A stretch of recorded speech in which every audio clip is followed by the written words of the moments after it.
জয় শ্রীকৃষ্ণ, রাধে রাধে। ওম নমঃ শিবায়, জয় মা কালী। নমস্কার বন্ধুরা, অমৃত কথা চ্যানেলের নতুন একটি পর্বে আপনাদের সকলকে জানাই স্বাগত। বন্ধুরা, আজকে আমরা কথা বলবো, তার বিষয়টি হলো ফলহারণী অমাবস্যা। বন্ধুরা, যদি আপনাদের এই কাহিনীর কথাটি ভালো লেগে থাকে তাহলে অবশ্যই একটা লাইক করবেন। আর যদি আপনি নতুন থাকেন তাহলে আমাদের চ্যানেলটিকে সাবস্ক্রাইব করবেন, পাশে থাকা বেল বাটনটি অন করে দেবেন এরকম তথ্যমূলক ভিডিও পাওয়ার জন্য।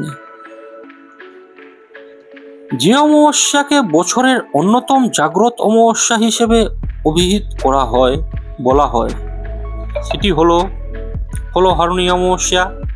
আজকের দিন মায়ের উদ্দেশ্যে কেবলমাত্র একটি ফল নিবেদন করে আপনার মনের প্রার্থনা যদি ব্যক্ত করেন তাহলে নিশ্চিত রূপেই সেই প্রার্থনা পূরণ হয়। আজকের দিনেই পতিব্রতা সাবিত্রী ব্রত পালন করে নিজের স্বামীর প্রাণ ফিরিয়ে এনেছিলেন। তাই আজকের এই ব্রতকে বট সাবিত্রী ব্রত হিসেবেও অভিহিত করা হয়।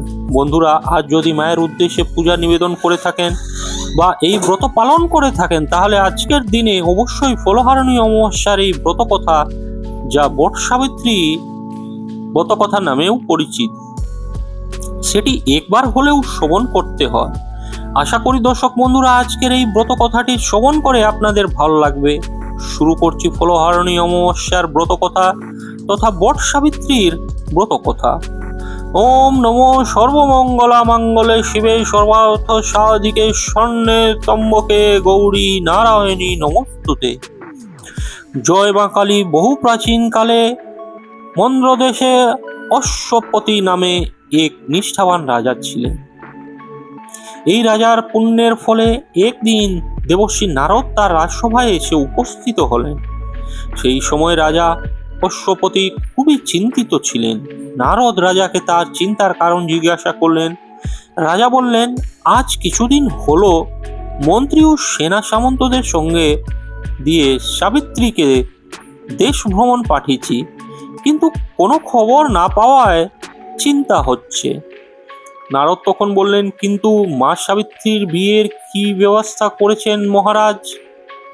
মহারাজ তখন দীর্ঘ নিঃশ্বাস ফেলে বললেন, আমি তার জন্য তাকে দেশ ভ্রমণে পাঠিয়েছি। সে নিজেই পছন্দ করুক কোথায় সে বিবাহ করতে চায়। ঠিক এমনি সময়ে মন্ত্রী রাজসভায় এসে রাজাকে জানালেন মা সাবিত্রী ফিরে এসেছেন। মন্ত্রী বললেন, দেবর্ষি, আমরা বহু দেশ আর নগর পরিভ্রমণ করে এসেছি। বহু রাজা মহারাজা মা সাবিত্রীকে দেখে খুবই মুগ্ধ হয়েছেন, কিন্তু আশ্চর্যের বিষয়ে এই যে মা সাবিত্রীর বর সহজে কোথাও খুঁজে পাওয়া যায়নি। শেষে অন্ধ রাজা দুমন সেন তার রাজ্য হারিয়ে যে বনে বাস করছেন, আমরা সেখানে গিয়ে উপস্থিত হই। মা সাবিত্রী রাজরানীর কাছে আদর পেয়ে খুবই মুগ্ধ হন এবং শেষে তাদের একমাত্র ছেলে সত্যবানকে তার স্বামী হিসেবে মনোনীত করেছেন। নারদ মন্ত্রীর শেষ কথাটা শুনে চিন্তিত হয়ে উঠলেন। বললেন, মা সাবিত্রীর ভালো কাজ করেননি। সত্যবান রাজপুত্র হলে কি হবে? তার আয়ু যে খুবই কম। সত্যবানের সঙ্গে বিয়ে হলে 1 বছর পরেই সাবিত্রীকে বিধবা হতে হবে। রাজা অশ্বপতি নারদের এই কথা শুনে তখনই সাবিত্রীকে সবাই ডেকে আনলেন। বললেন, মা সাবিত্রী, তুমি তোমার মতো পরিবর্তন করো। মা, দেবর্ষির মুখে শুনলাম যে সত্যবানের আয়ু খুবই কম।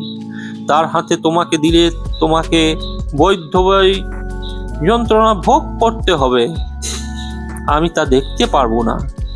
তুমি তোমার মতো পরিবর্তন করো মা। রাজার মুখে এই কথা শুনে সাবিত্রী শিউরে উঠলেন আর অপলক চোখে রাজার দিকে চেয়ে রইল। রাজা তখন সাবিত্রীকে বুঝিয়ে বললেন, মা, তুমি তো সত্যবানকে শুধু মনেই মনে স্বামী বলে মনোনীত করেছ। তোমার এই মতো পরিবর্তন করতে ভাবার আর কি আছে মা? বিয়ে স্থির হয়েও তো অনেক সময় তা ভেঙে যায়। সাবিত্রী বলল, বাবা, আপনি নিজে আমার মন মতো স্বামী বেছে নেওয়ার অনুমতি দিয়েছেন, সেই মতো আমি সত্যবানকে বেছে নিয়ে তাকেই মনে প্রাণে স্বামী বলে স্বীকার করে নিয়েছি। এখন আর অন্য কাউকে বরণ করলে আমাকে দুই চারণেই হতে হবে নাকি? রাজা অশ্বপতি সাবিত্রীর কথা শুনে আর কোনো কথা বলতে পারলেন না। দেবর্ষি নারদ তখন বললেন, বৃথা চিন্তা করে লাভ নেই রাজা, তুমি সত্যবানের সঙ্গেই সাবিত্রীর বিয়ে দাও। আমি সাবিত্রীর কুষ্টি দেখেছি, তাতে সাবিত্রীর বৈধব্য যোগ নাই, অথচ সত্যবানের অকাল মৃত্যুর যোগ রয়েছে, তাও আমি জানি। হয়তো এর মধ্যে কোনো রহস্য রয়েছে। যাই হোক, এই বিয়েতে মত দেওয়া ছাড়া তোমার আর গত্যন্তর নেই। রাজা অশ্বপতি দেবর্ষি নারদের কথা ঠেলতে পারলেন না। রাজা দুমসেনের সঙ্গে দেখা করতে সত্যবানের সঙ্গেই সাবিত্রীর বিয়ে দিয়ে দিলেন। রাজা দুমসেন ও রানী সাবিত্রীকে বউ পেয়ে খুবই সুখী ও আনন্দিত হলেন। সাবিত্রীও খুব যত্নের সঙ্গে শ্বশুর শাশুড়ির সেবা করতে লাগলেন। এই করে ক্রমে 1 বছর পূর্ণ হলো। সাবিত্রী সারা বছর ধরে দিন গুনতে লাগলো। অবশেষে জ্যৈষ্ঠ মাসের ফলহারিণী অমাবস্যার দিন এলো। সাবিত্রী সত্যবানের বিবাহ 1 বছর পূর্ণ হলো। পরিবার ও স্বামীর কল্যাণার্থে সাবিত্রী এই দিন ব্রত রাখলো। সাবিত্রীর মন এই সময় খুবই চঞ্চল হয়ে উঠল। সে যেন কিছুতেই নিজের মনকে স্থির রাখতে পারছিল না। একটা যেন কোনো অমঙ্গলের ভয়ে সে খুবই অস্থির হয়ে পড়তে লাগলো। শেষে সাবিত্রী তার শ্বশুর শাশুড়িকে গিয়ে বলল যে সে তার স্বামীর সঙ্গে আজ বনে যেতে চায়। শাশুড়ি বললেন, তুমি তো উপোস রয়েছ, এই অবস্থায় কি করে বনে যাবে? কিন্তু সাবিত্রী জিদ ধরল যে সেই দিনই সে বনে যেতে চায়। শেষে শ্বশুর শাশুড়ি ব্যর্থ হয়ে তাকে যাওয়ার অনুমতি দিলেন। এরপর কাঠ আনবার জন্য একটি ঝুড়ি ও পুরু নিয়ে সাবিত্রী সত্যবানের সঙ্গে বনে গিয়ে উপস্থিত হলো। সত্যবান একটি বট গাছের উপরে উঠে কাঠ কেটে নিচে ফেলতে লাগলো। সাবিত্রী কাঠগুলো কুড়িয়ে কুড়িয়ে তুলছে। এমন সময় হঠাৎ সত্যবান চিৎকার করে বলল, সাবিত্রী, সাবিত্রী, আমাকে ধরো, আমার মাথায় অসহ্য যন্ত্রণা হচ্ছে। এই কথা বলতে বলতে সত্যবান গাছ থেকেই পড়ে গেল। সাবিত্রী তক্ষণেই ছুটে গিয়ে তার মাথাটা কোলে তুলে নিল এবং সেই বট গাছের তলায় বসে রইল। সাবিত্রী দেখল যে সত্যবানের শরীর ঠান্ডা হিম হয়ে গেছে, তার শরীরে আর প্রাণ নেই।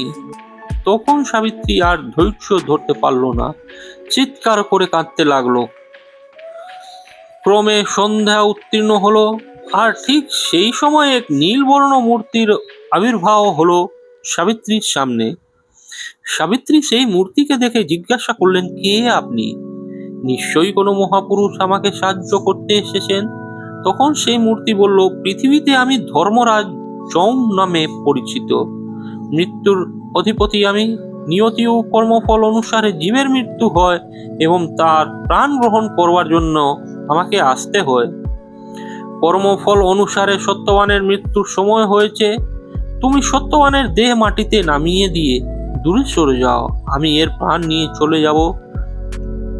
সাবিত্রী তখন স্বামীর দেহ মাটিতে নামিয়ে দিয়ে দূরে সরে দাঁড়ালো। ধর্মরাজ যম তখন সত্যবানের দেহ স্পর্শ করে তার প্রাণ পুরুষটিকে সঙ্গে নিয়ে দক্ষিণ দিকের পথে অগ্রসর হলেন। যমরাজকে কিছু না জানিয়ে সাবিত্রীও চলল তার পেছন পেছনে।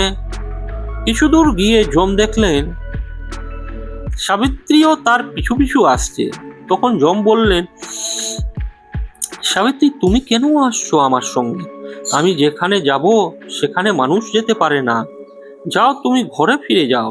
সাবিত্রী তখন বললেন, হে দেবতা, আমার ঘর আর রইল কই? যাকে নিয়ে আমার ঘর তাকেই তো আপনি নিয়ে যাচ্ছেন, তাই আমাকেও সঙ্গে যেতে হচ্ছে। স্বয়ং ধর্মরাজ হয়ে আপনি তো নিশ্চয়ই জানেন যে প্রতি সতী ধর্ম এবং আশ্রয়। যমদেব সাবিত্রীর এইরকম জ্ঞানপূর্ণ কথায় খুব সন্তুষ্ট হয়ে বললেন, তোমার ধর্মের উপর এমন অনুরাগ দেখে আমি মুগ্ধ হয়েছি সাবিত্রী। তোমায় 3টি বর প্রদান করলাম, সত্যবানের জীবন ছাড়া যে বর তুমি চাইবে আমি তোমায় সেই বরই দেব। যমের এই কথা শুনে সাবিত্রী তখন বললেন, ধর্মরাজ, যদি মার উপর সন্তুষ্ট হয়ে আপনি আমাকে বর দিতে চান, আমায় প্রথম এই বর দিন। আমার অন্ধ শ্বশুর রাজা দুমন সেন তার 2 চোখ যেন ফিরে যায়। আমার দ্বিতীয় বর এই দিন যে তার হারানো রাজ্য তিনি যেন ফিরে পান। এবং সর্বশেষে আমাকে এই বর প্রদান করুন যে আমি আমার ধর্ম রক্ষা করে যেন শতপুত্রের জননী হতে পারি। যমদেব তথা বলে আবার বেশ তাড়াতাড়িতে চলতে আরম্ভ করলেন এবং অল্পক্ষণের মধ্যেই বৈতরণী নদীর তীরে গিয়ে উপস্থিত হলেন। এখানেই যমের দক্ষিণ ধবার।